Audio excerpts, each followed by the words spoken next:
Here. Okay, move the camera. All right, well, I just unplugged the new camera. I don't know what's going on there, but I have it on the laptop cam, which, as we know, is not great quality, but here we go. At least people can see me.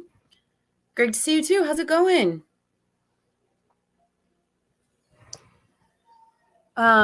If you're new here, if you're new to my lives, I just hang out and I come on here just to see how y'all are doing so that you can see who I am outside of like the content that I create.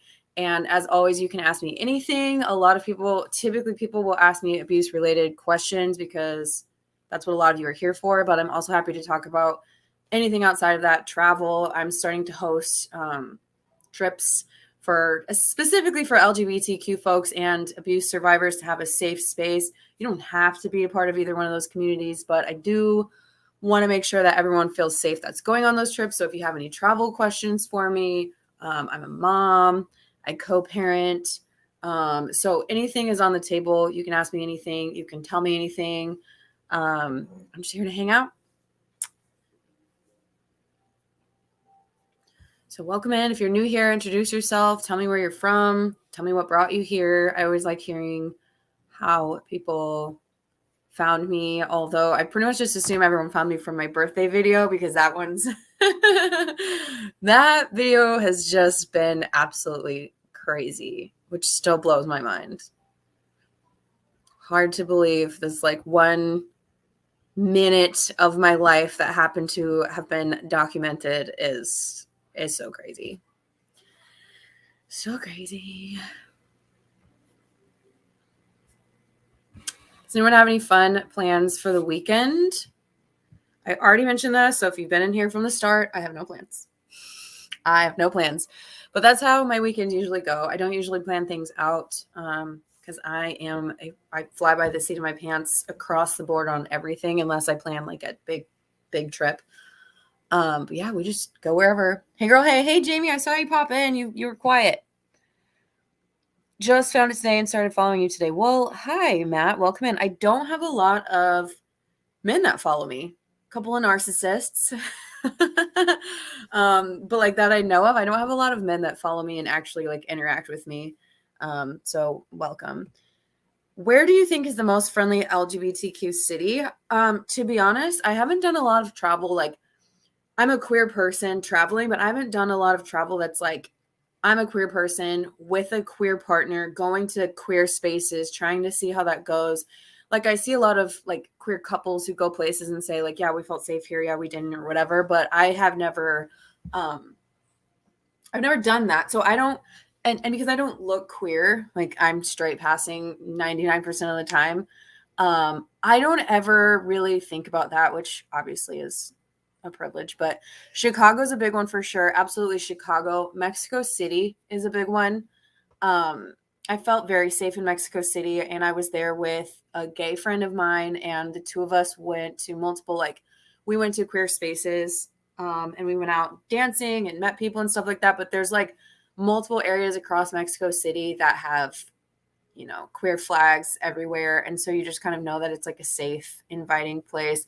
Obviously, Seattle has like a specific area, Capitol Hill, but there's a lot of spaces, like basically anywhere in that area, much like Chicago, where it's like, hey, this is a safe space for you.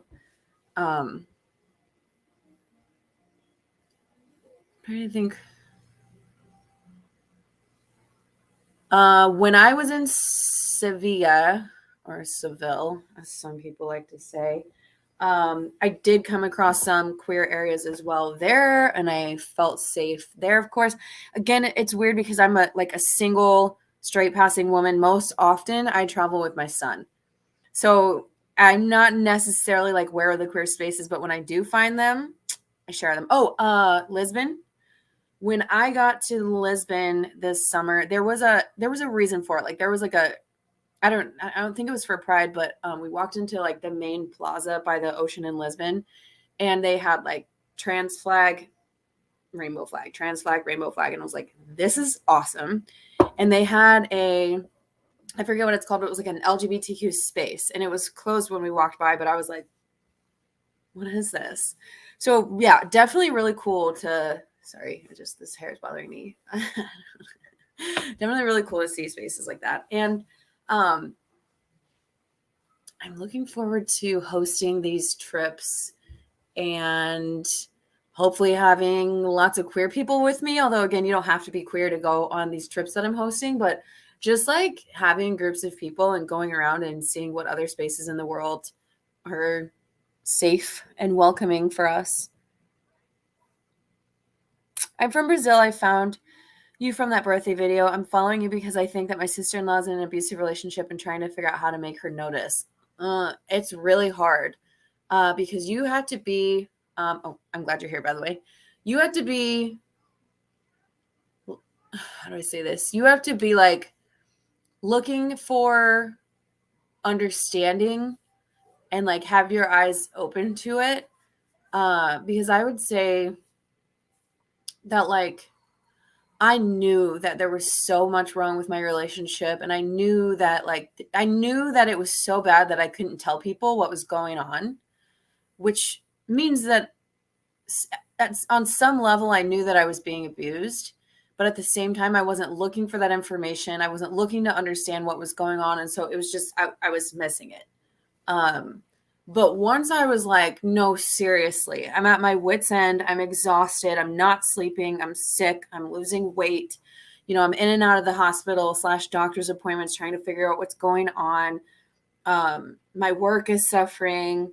I actually think I hate this person. There was like a moment that I remember thinking that I like loved this person desperately. I loved them and I would do anything for them. And I truly don't know if I ever did love them. I truly believe that I was just addicted to them and the highs and lows of the relationship. But there like just became a moment that I was like, do I even like this person? Do I like anything they're about? What are they about? Do I like the way they carry themselves, the way they talk, the way they interact with other people? Like, do they bring anything to the table? And it was a no. It was a resounding no. But I had to have that moment where I was like, it's like you're like, those dumb shows where there's one where like it's like a blind, like you go in the room and you talk to the person through the screen. That's how my relationship was. Like, I was just like, I can't see anything. I don't know. Everything's fine. But like, this is probably great, even though obviously that's a horrible situation. And like, why would you want to do that? And then it was like all of a sudden they opened it and I was like, oh, whoa. What am I doing here? So I don't know if that was helpful to you at all, but absolutely, it's very hard. Like you can try putting some information in front of her. You can try saying something like, oh, I found this podcast the other day and I was listening to this podcast and like the person was talking about whatever, like really subtle, and like see how she responds. Like, is she like, really? Can you pass me the podcast? Or is she like weird? Anyway, so I bought this new plant because that will tell you like where she's at in terms of like being open to learning about it, being open to talking about it, examining her own situation and so on. Someone not ready to leave won't. I know, I lived it and watched my mom live it. Absolutely. In August, I was part of a panel for a webinar where we interviewed the author of the book, Why Can't I Just Leave? Hang on a second.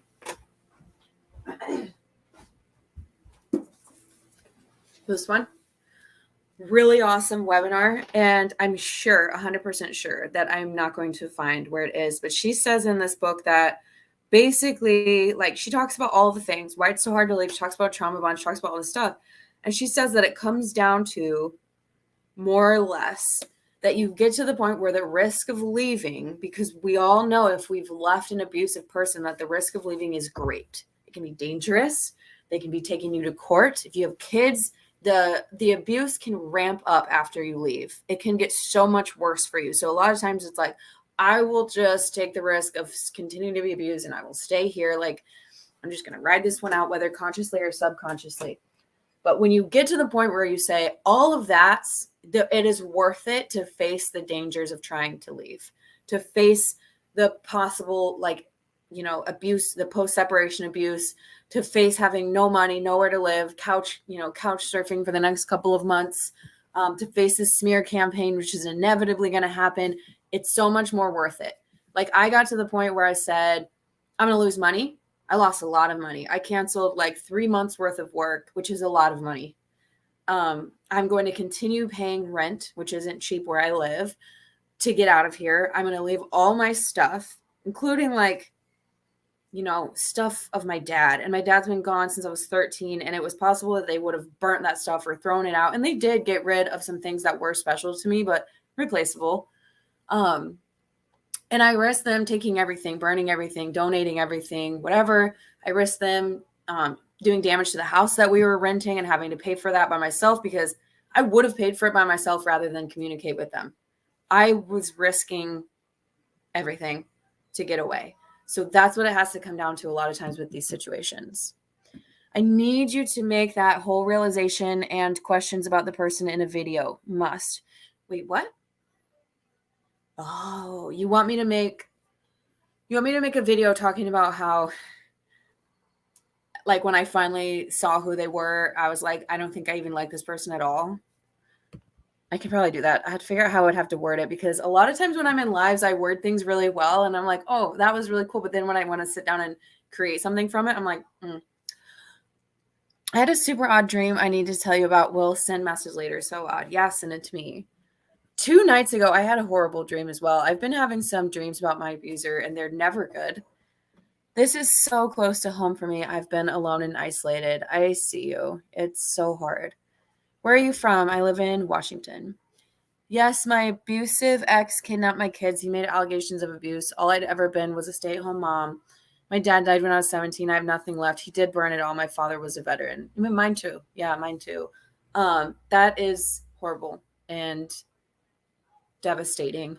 I'm lucky that like my family has things from him as well, and I have a lot of pictures and like screenshots and things that I've backed up of his handwriting, of his pictures and things like that I did when I was younger, because I knew that, like, one time our town got hit by a tornado. One time my mom's basement flooded, and like my dad's stuff was in a tub in the basement. So it's like a lot of it is like backed up, like triple. So I'm very lucky to have that stuff, and also that my abuser didn't do that. But that's horrible, and I'm so sorry. I can only imagine how painful and just devastating that is. This hit so close to home, been in this exact position. I'm so sorry. I it's such a complicated place being here as a survivor, and being thankful for the community, the survivor community that's here. And that you are here, and that you're finding a place with me, and hopefully other spaces where you feel safe, where you feel seen and validated and helped, supported, but also wish you weren't here. Also wish sometimes, like, I wish I had no followers, maybe like 10 followers, and they were just random people because nobody needed or wanted what I talk about. Although on Instagram, especially if you're new here, it ebbs and flows. I talk about it when I want to talk about it in terms of making actual content that goes on my page. Most of the time, you know, in my lives, we talk about abuse, and every Monday I have anonymous Q&A, and a lot of people tend to ask questions about abuse there, which I of course address. But in terms of like making content, I've been making less abuse content. So if you're here for the abuse content and you don't care about where I go with my son, or like the amount of furniture I have in my bedroom or whatever, TikTok, YouTube, and of course my podcast are pretty much all abuse related at this point. Facebook. I don't like Facebook at all. I was told to build up my Facebook, so I did, and it blew up. And Facebook, some people say that YouTube has the worst, like the rudest, horrible, cruelest comments. I'm going to say that it's Facebook, although my Facebook is a lot more built up than YouTube. But it's like Instagram and TikTok, you might get a couple, like you get the invalidators, you get the people who are like, that's not real. You're a narcissist, like whatever. But on Facebook, and like on Facebook, I literally had someone, hi Jamie, say this woman was on drugs. Like I posted on my Instagram, like they went to like extreme levels of like trying to prove that I was on drugs. They were like, she wears makeup to cover, like, I guess they were insinuating that I was on meth. Cause I think like when you're on meth, you scratch your face or something. I'm like the least educated about drugs and what they are and how you take them, and like what happens when you have them. But they were like, oh, she wears so much makeup to cover her. Do you want to see my makeup bag, y'all? I do not know how to wear makeup. I sometimes should do a video of me putting makeup on, and any of the makeup people are going to be horrified because I don't honestly know how to take care of myself. I'm femme, but I'm not like that femme. And then they like said that I had bruising from needle marks and like said the name of the needle like they would, and I was just like, why is Facebook even here? Like, why is this a thing? I don't, yeah. I appreciate everything you posted. Thank you. Thanks for being here. Where can I find the links to your social media? So my name across the board is the Lindsay Goodman on like on all social media, and my website is thelindsaygoodman.com. The link in my Instagram bio right now also has the links to my other social media. So that's the best way to find it. I'm also on Twitter, but I don't use it that often, and it's kind of random. It's basically just me like tweeting things that aren't that important. Like some of it is like I share my abuse content there. Sometimes I'll share, like this is what I'm processing or this is what I'm feeling, or I'll respond to other creators about like they'll ask a question and I'll respond to that. But sometimes I'm like, I can't sleep. So it's just like I don't have anyone to like tell this stuff to, and I'm not going to do like an Instagram story about this. So I'm just going to tweet this one out. That's what my Twitter is. So feel free to explore my social media. I am a very scatterbrained person, so you get what you get with me. But yeah, thanks for asking. Oh, we got an anonymous question. What can we do if we feel like we're the toxic one but want to get better? This is complicated. Hold on, sorry, 1 second. Jamie, it's very true. I'm a published author and I get tons of hate, and only on Facebook. Yeah, Jamie, thanks for sharing that with me. I'm glad I'm not the only one, but also I'm sorry because it's just hate. Facebook is the worst. I got to 50,000. It grew really quickly again because of the birthday video. And I was like, hey, Facebook, I want to say thanks for 50,000, but also you guys are the worst. Like, I don't know. And I just haven't posted there because it's exhausting. I mean, I don't even really see the comments because I don't like the way Facebook is set up with comments, but like, ugh. Okay, so I feel like I'm the toxic one. I want to get better. What can I do? So a lot of times, I'm going to give a couple scenarios here. A lot of times, in abusive relationships, we are made to believe that we are the toxic one. I fully believe that I was the cause of all the problems in our relationship, that if I could fix myself. Hold on a second. This is the Trauma Bond Recovery Journal from Lisa Sunny. She's stronger than before on TikTok, Instagram, all social media. And I found this when I first left, and I shipped it to my mom's house in Indiana. And I was like, I'm breaking the trauma bond. I'm going no contact. I'm going to work through this. This is what I need right now. This was helpful. I didn't actually finish it because I did really well. Once I went no contact, I did really well. I'm not going to lie. It was a huge struggle, but like after I worked through like the first little bit, I didn't feel like I needed to do the rest of it. And that's just me. Definitely should if you feel like it. But listen to this. I found this the other day. One of the questions was,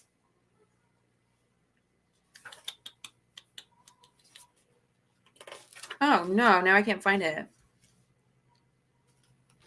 I know I said this the other day. Oh no.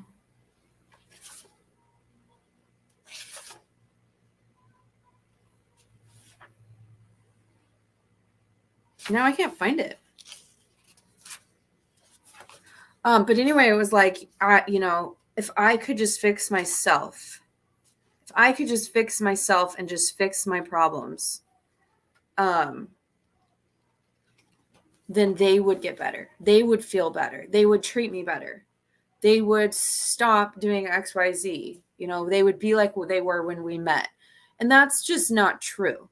I could have literally like peeled myself down to like nothing, like a shred of a human, which I did, to make it work. And they're still going to be the exact same. They're still going to be treating you like crap. They're still going to be telling you it's all your fault, that you need to do better. You need to try harder. You need to have 18 therapists instead of the 2 you're working with. Just keep adding therapists, keep buying self-help books, keep doing this, keep doing that.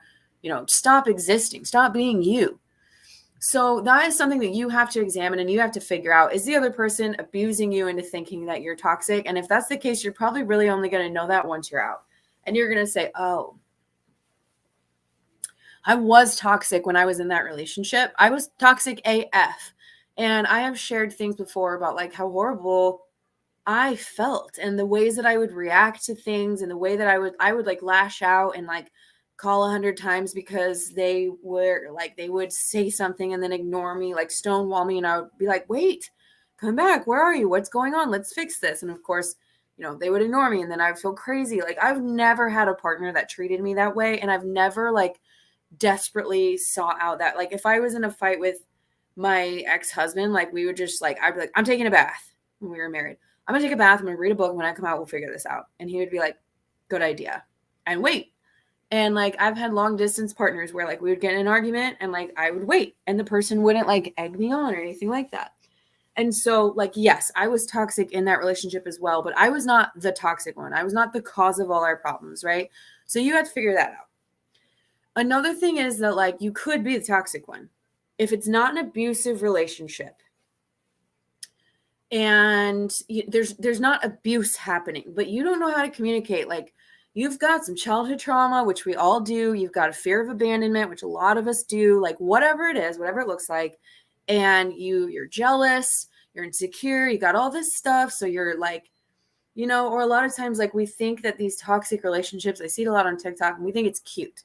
Oh, she's mad at me, so she called me, she's yelling at me, she's calling me names, she's like, oh, it's so cute. Like people like model this kind of behavior that really, y'all, that's not okay. That's not healthy. That's not good. It's like we need to sit down, we need to, go to some therapy or do some journaling or figure out whatever works for you, how to, when this situation comes up, we went out, a girl looked at you, I'm feeling jealous, but instead of yelling at you and being mad at you because this girl looked at you, I'm going to say, I felt really insecure.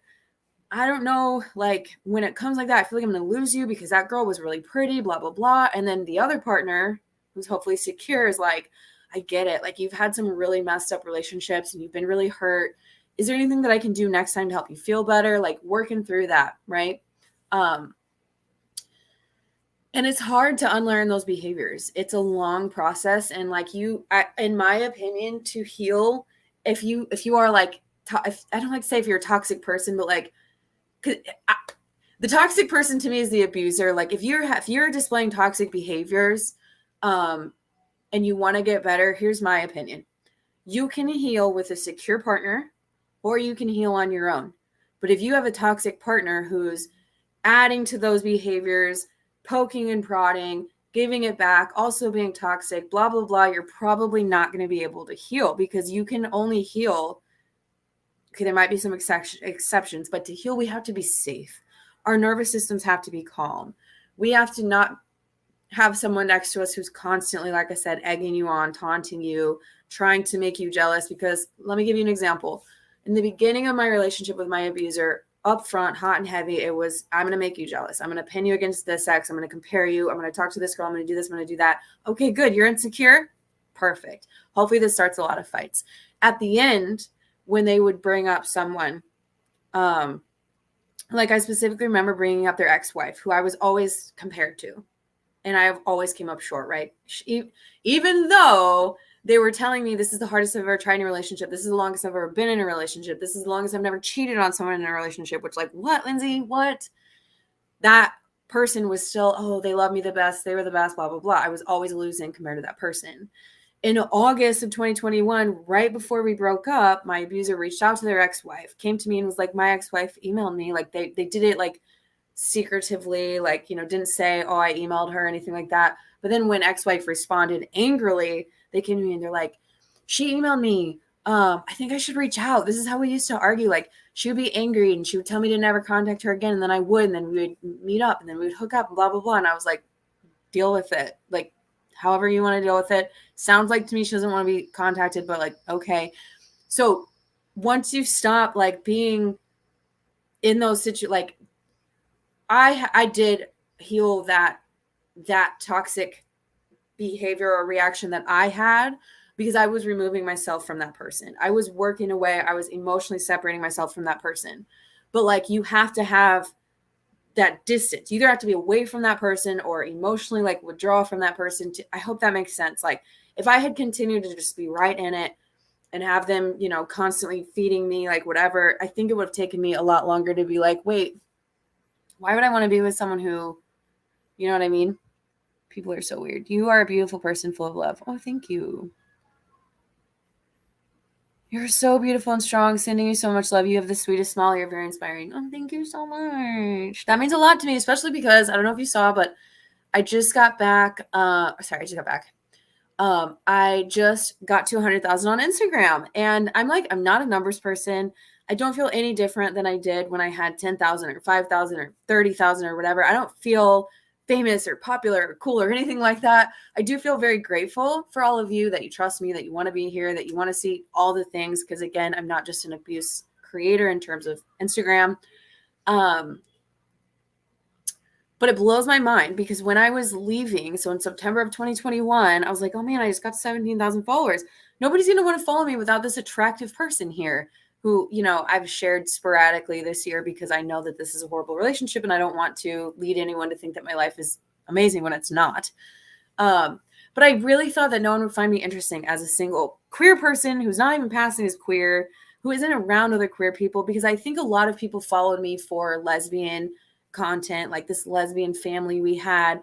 And I was like, no one's going to like me after this. No one's going to find me interesting without them. But like, they didn't contribute anything to my platform. They were in the background. A lot of people probably did think they were attractive or that we were a cute couple. But I think also a lot of people were like, why is that person always like lingering around and like kind of looking miserable and like never looks like they want to be next to Lindsay? Like people surely saw. So it feels amazing to me to be 1 year out and to have come from that line of thought that like I was nothing and they were the like I was, what's it called? Like I was dating up, and just to be like, they're carrying us. And then to be here and share all the things that I share and have so many people here is incredible. And I will never stop being grateful and saying that. Jamie, I don't know if you're still here. I'm sorry, I didn't mean to abandon you. I kind of went off on a tangent there, but that's a great question, Anon, because if all the toxic narcissists cared enough to get help and support for their narcissism, the world would be a better place. The trouble is you care about how you treat people, so you're not likely a narcissist. Yes, although I've seen Ben Taylor and Lee Hammock talking about how that's not necessarily true because they sought therapy and they went and they were like, am I a narcissist? And then it turns out they were. So a lot of people are saying that, and like, I'm not, Jamie, I'm not like, you're wrong. But now I don't say that anymore because they're both like, hello, we did do that and we're here. So I'm like, oh, true. But I definitely believe that like, it's totally different. And if you have the ability to self-reflect and be like, no, I really like, someone commented the other day, and I think it was a man, assuming that I was with a man, and they were like, if my partner was abusing me, I would just beat him up back. I would just knock him out and blah, blah, blah. And I was like, I literally could not.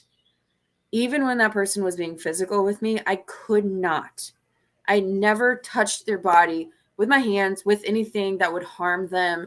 I couldn't do it because I cared and I didn't want them to get hurt. And there are consequences when you do that. And to me, it's something you can never come back from. If you raise a hand to someone, if you physically cause harm to someone, and like, I don't even like hurting bugs. Like if I find a bug in the house, I release the bug from the house and the bug isn't hurting me. And I don't like, you know what I mean? So it's like, you have this ability to be like, I'm causing harm to this person. And I've caused harm to people. I have emotionally harmed people. I've broken up with people who were really good for me and really nice and didn't deserve that pain. But also I wasn't necessarily like wanting to stay in that relationship. You know what I mean? And so knowing that and caring versus being like, I'm hurting you, but I don't I'm fine. You know what I mean? Like there's a very real difference there. And so having that ability to say, I don't think I'm a narcissist because I really, really care about people and I know I've hurt people and I don't like it and I really want to grow and change and all that stuff versus like, yeah, no, I ruined these people's lives, but I'm just going to go date someone else so I don't have to think about it. Yes, toxic people make you more toxic too. Negativity breeds negativity. So very well said, Lindsay. I'm here. Okay, good, Jamie. Yeah, one thing that I said to my mom one time, because my mom and I were talking about someone that we struggled to be around. And it was like, why? And the thing that I said was like, I didn't even have to say anymore. Because I like to use, like, especially when I do like coaching and things like that, I like to use like imagery. I'm a very visual person. And I said to her, Chernobyl? And that's all I said. I didn't have to say like, well, what happened was there was nuclear, like it broke and blah, blah, blah. And then nobody could go there. Anyone who came anywhere near there got sick because it was so much toxic waste and toxic spilling out, whatever, that if you even went near it, you got sick. There were very real consequences to being in that area. And it's the same thing with someone who's so toxic and abusive and just, 5 million miles per hour moving ahead all the time, never stopping with like slowing down to like see what they're doing to people. Being around toxic people will make you sick. Physically, mentally, all the things. It will make you sick. Some people are just foul. Keep doing you, my lovely. Thank you so much. What's your favorite platform? Instagram, by far. I don't love Facebook and YouTube, but I'm told that they're really good tools. And I believe the people who are telling me that, so I'm kind of working on those.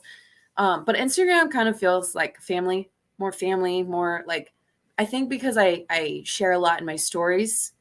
So I feel like people know, like, you don't know me, right? Most of you have never met me and you don't really know me. But you know more about me and you see more about what I'm like, like I'll go outside and be like, I found a leaf. Like, oh, okay, Lindsay likes to find leaves, and Lindsay leaves her cupboards open, and Lindsay hasn't brushed her hair in 3 months or whatever.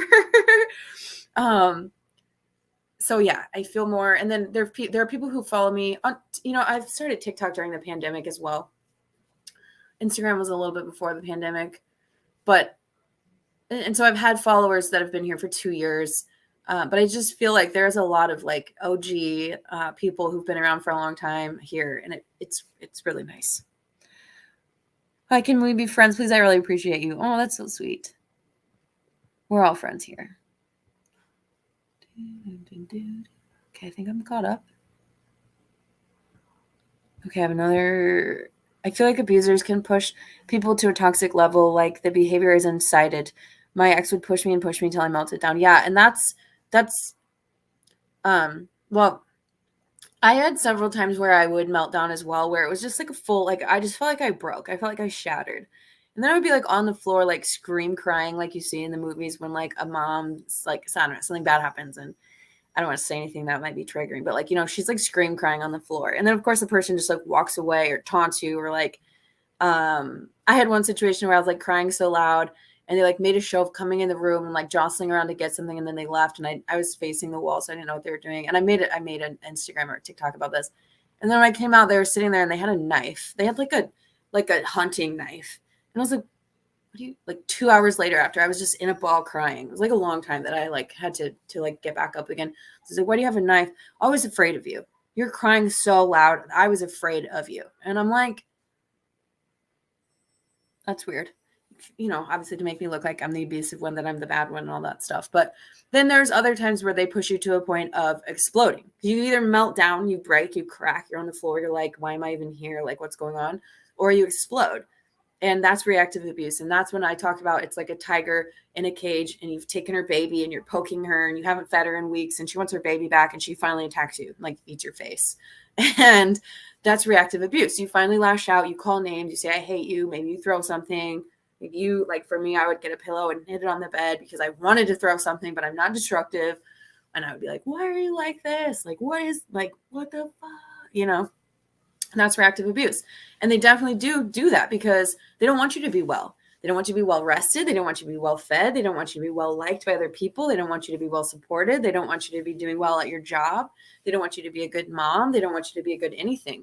And so they do those things, and they keep you low. They keep you low for sure, until they need to fake it and make you feel like they're happy and changing and all that stuff. Do you experience friends or family negative opinion of you being queer? I struggle when people tell me they knew I was queer from a young age, but then tell me I chose the lifestyle. Yeah, that's a horrible. So my family didn't really know that I was queer when I was little. There were signs, there were things that I was different from my other sisters. Like I liked boobs. And my mom noticed that when I was little, but she was just like, this is a weird fascination. But I don't think my mom was like, this might be a lesbian. And so, yeah, it's very hard to have someone be like, oh yeah, we knew, but like we forced you to, like, I've heard people talk about, like, we forced you to like wear Like we let you wear like quote unquote boys clothes when you were little, but once we got to like middle school and high school, we were like, you're gonna get picked on. So now I'm gonna take you to the mall. We're gonna get some girls' clothes. We're gonna do like Hollister, like, you know, I'm 35, so like we're gonna do all of this stuff. And then like force you to fit in, you know, force you to like quote unquote look like a girl, be a girl, act like a girl, whatever that is. Like obviously we're talking about this age group that like is that way, right? And so then to grow up and be like, now I'm reclaiming myself as a queer person. Now I want to look like this. I want to act like this. I want to talk like this. I want to date these people. I want to all of this stuff. And then you are your truest self. And you could have been that the whole time if your family had just let you explore how you wanted to dress, how you wanted your hair, do I want to wear makeup or not? Who do I want to date? What's my, you know, whatever. And that's very hard because you feel like you lost a lot of time and you're like, why didn't you just accept me for who I was? You know, I could have been me all along. And that's very painful. And like telling someone that they chose the lifestyle, and it's kind of like, well, we try to help you, but like you chose this. That's horrible. And I'm sorry that you're having to deal with that. I don't really have family like that. I have one little sister who's very religious and conservative and doesn't love that I'm queer, but has come a very long way. And I sort of, for a second, I was like, I'm gonna have to cut her out because I do not like her reaction when I came out and was like, I'm dating I'm in a queer relationship. And I think part of it was that they didn't like that I was divorcing my husband because, again, very super conservative. So like I should have died with him, right? And not chosen the lifestyle and all that. But she's come a very long way. And like we were talking about IVF because she does IVF. And I said something about queer couples and doing IVF and all that stuff. And I was like, well, you might not like this, but, and she was like, why wouldn't I like that? I think that queer couples should be able to have children too. And I was like, she's come a really long way. I do think that the fact that I don't have a partner, and I'm not talking about a female partner, and I'm not coming home with a female partner, that they have to be like, oh, we love you so much that you can't stay at our house because we feel weird about it. As that was one of the things, you know.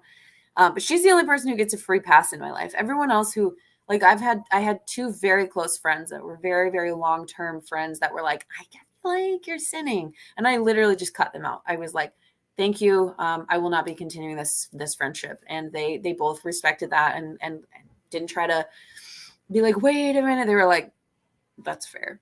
But yeah, very difficult. Hollister, my teen years are poking me. Yeah, came back to haunt you. It is fall now. Halloween is coming. So I'm here to taunt you with the Hollister and the Abercrombie and all that stuff. I'm a transgender person. If I could choose to be straight and cis, I'd choose it every time. Yeah. It's and people think that people are like, oh, you chose this or whatever, and we're like, it's not the easy way out. It's not the easy way out. It's and I'm cisgender. I'm not straight, but like, you know, it is. It's like, you know, if you could choose it, you choose the easy thing that everyone else accepts and that everyone else is like, okay, cool, hey, but like choosing to step into your true self and to embrace that and know you might lose a lot of people, know that you might be in danger in some places depending where you live, is not easy. Like, I don't think anyone would, well, okay, some people would choose that. We've got trailblazers everywhere, but like in the grand scheme of things, it's, yeah, thank you, Jamie. Ask Queen. Like in the grand scheme of things, like it's not something that we would ever choose for ourselves if it was a choice. We are choosing. At the end of the day, it is a choice to say, no, F this.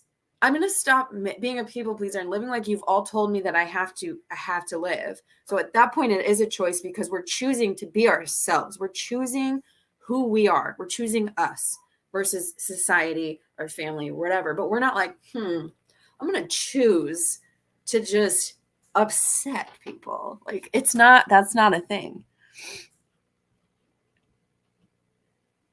Tell me you need a girlfriend. I agree. You don't need to be a perfect victim to be a victim.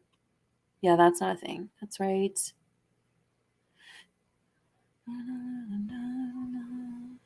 I wish I had mods on Instagram because I don't like comparison. Always means losing people.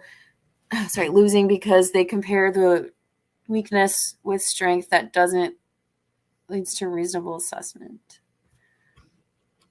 I'm not sure if I fully understood that. Sorry. Just so proud of you in all the ways. Thanks, Jamie. And also, I'm glad you're still here. I didn't know you're still here. I love you. Congrats on your self-discovery. Oh, thank you. Hey. I mean, fighting is not a great idea except in case of self-defense. I think I'm really behind on Instagram because it's been like 20 minutes since I talked about fighting. Hi, everybody who came in and said hi. Isn't it called like a covert narcissist? Maybe there are some that are not aware at all and some that are. There are some that are aware and there are some that aren't. And there's all different kinds of narcissists, which is why, as much as there is kind of a rule book that's like, oh my God, they're so similar. Like, are they all reading from this? Like, a lot of people say, are they all reading from the same guidebook? Because you're telling my story. This is what I went through. Oh my gosh, I feel like you're talking about me. But there's variation because there's covert, there's overt, there's grandiose, there's malignant, and there's these little variations where they're not all the same. Oh my goodness. I have a friend who said her abuser kept her awake, like wouldn't let her sleep. Oh, okay. She said she knew it was time to leave when she left work to sleep secretly. That's horrible. And I can relate to that. I never left work to sleep because I couldn't sleep even if I tried, but I didn't sleep for 2.5 years. And I remember going and sleeping in my son's room. And if I heard their door open or if I heard their footsteps in the hall, like I would be in fight or flight and my heart rate would be through the roof. I mean, we're talking like 150 resting heart rate laying in bed because I had a Whoop tracker. Just the sound of them moving throughout the house would send me fight or flight. Fight or flight.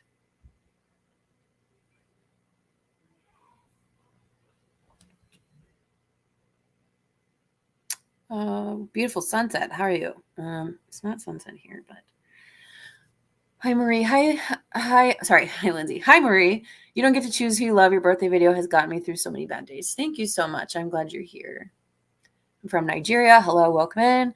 That's a great way to put it. If it was a choice, don't you think we'd make it easy? Yeah, we'd all be like, I'm just going to keep my head down and pretend I'm something I'm not because it's easy. Hold on here. It was very helpful. Thank you. You nailed it when you said you have to feel safe to heal. I like that. Thank you. I'm so glad. Hello, Miss Lindsay. How are you? I'm good. How are you? Hello, everyone. Goodness, I got really far behind. Okay, I think I'm caught up. I'm caught up.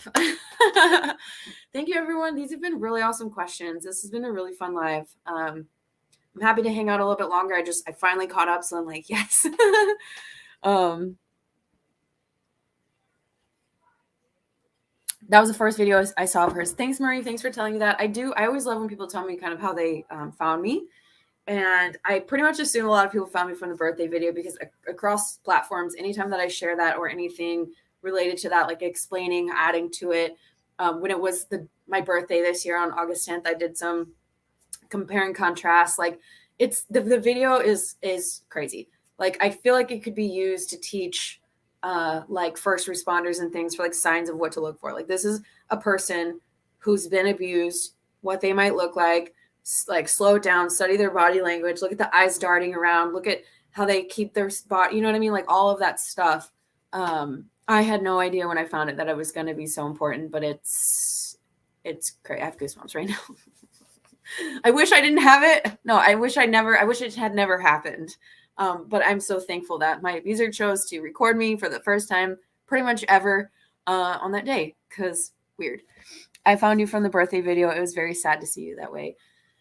Yeah, thank you for saying that. I want to say that after I made that video the first time, like I remember I woke up, it was in January of this year. I had been gone for like a couple of months. I was no contact since October. I'm about a month away from 1 year of no contact. And I took the time to caption it and to add what I was thinking and what was going on. And then I posted it. Of course, it blew up. It was like, I think it's probably at 26 million, the original on TikTok. The original on Instagram was about 13 million. And then I've reposted both of them. Right now, it's probably at 60 million views across platforms. I don't know. I haven't counted recently, which just blows my mind. But I don't watch it. When I repost it, I just find the video and I watch it, and I don't look at myself. I can't look at myself. I can't look at Pip because Pip's like, hey, you're home. Oh my gosh, you're my person. Oh, you never pet me because you're not allowed to pet me. Okay, well, I guess I'm stuck with this a-hole that acts like they love me when you're around, but when you're not around, they ignore me and they, whatever. Poor little baby. She's over there sleeping. But like I can't look at myself like that. So It's a very weird thing to possess. That's for sure. Very weird.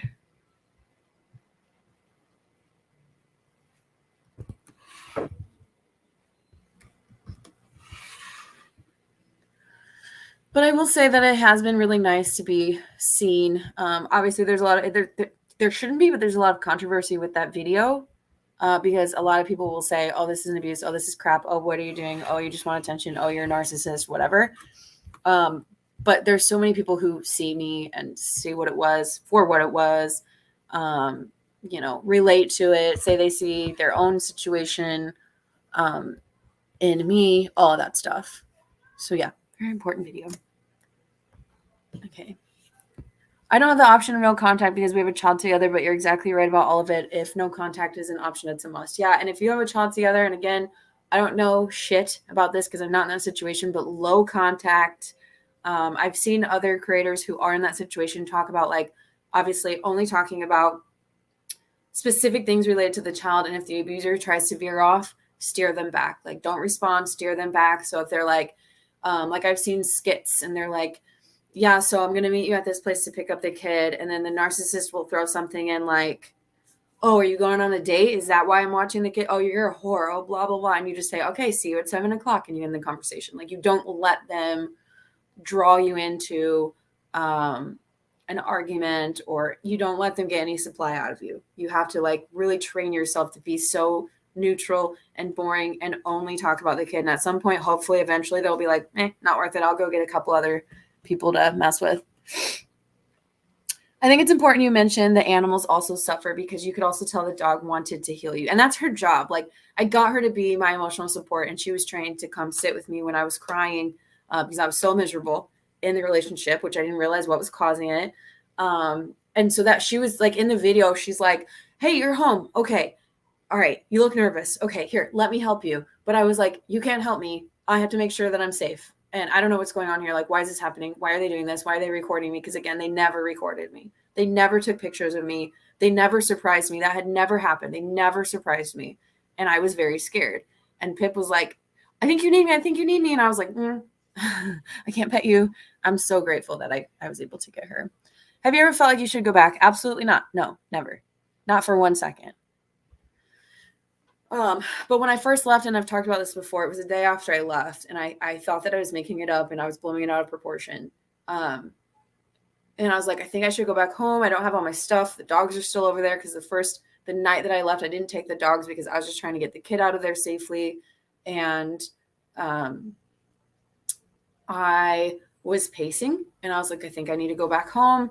I don't know what to do. And I was able to reach out to somebody who knew my ex very well. I was very, very lucky that this person responded to me, that they told me their situation. But I said, was this person ever physically abusive with you? I didn't even ask about, like, did they isolate you? Were they gaslighting you? Did they, like, whatever? Because I didn't even think about all of that stuff at the time. But I was like, did this ever happen? And they said, yes, many times. That was the most volatile relationship of my life. And they gave me basically that final, I'm not crazy. This is real. I'm not making this up, even though I've been made to feel like I did. And I have to get my son out of here. And then, they started showing up at my house. They walked in one morning when I let the dogs out. I just made a TikTok about that. I'll probably share it over here sometime soon. But that time is very hard for me to talk about because it was a very dangerous time. And I think I downplay the danger that we were probably in because I did get away. And so, yeah, I think I downplay it a lot. But no, I never, like, once I was like, after I had that conversation, I never was like, I should go back. I should make this work. I should whatever. But that's a very normal part of being in a trauma bond, is that even years later, you're like, man, was that the right choice? Because you're in a trauma bond. You have to break the trauma bond.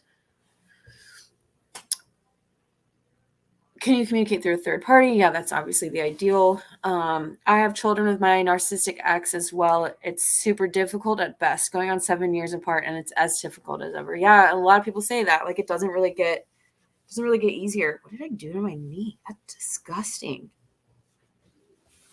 I hope you can't see it. It looks have a itchy leg. I'm itching my bottom of my thigh, guys. Don't get weird. I only contact him when it's absolutely necessary. Today, after almost a full year after blowing up our life, he started trying to ask me how I'm doing and trying to talk. And I'm just, no, absolutely not. Block, block, block, block. Super important to block, because if they know that they have access to you, they'll just keep circling back.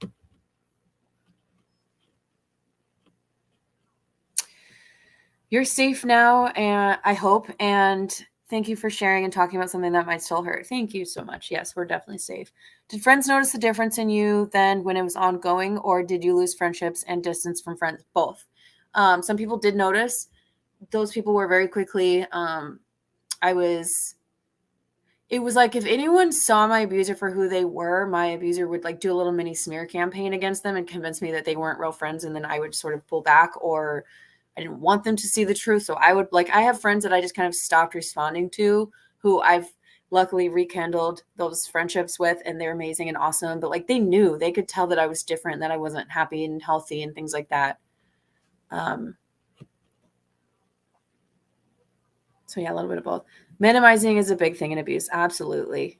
And I do still do that, and I'm aware that I do that.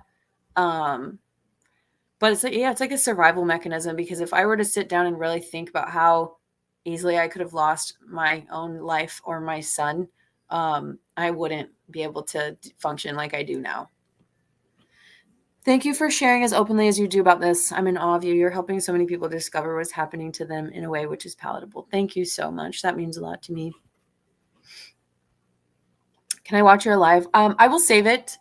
It'll be on it'll automatically be saved on Facebook and YouTube, and then I will also post it on Instagram for people to watch it later. Skip through the first 10 minutes, right? Because the first 10 minutes or so, I'm just kind of waiting for people to come in and be like, how is everybody? My weekend's going to be, I don't know. I haven't made any plans yet. What's your name? So feel free to skip those first 10 minutes or so. I'm the slowest. This is an espresso, y'all, which I started 52 minutes ago, and it's cold. It's cold because I take a sip once every 20 minutes. My crush. Oh, okay. All right, let's see here.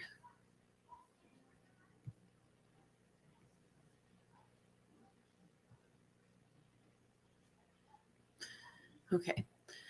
I think I'm going to wrap this up because my son and I are home today. My son's actually homeschooled. This is new for us. This is something that I haven't really talked about because it was kind of new. I don't know, August, kind of new, kind of something that's like a trial run thing. So he's home with me all the time for the most part.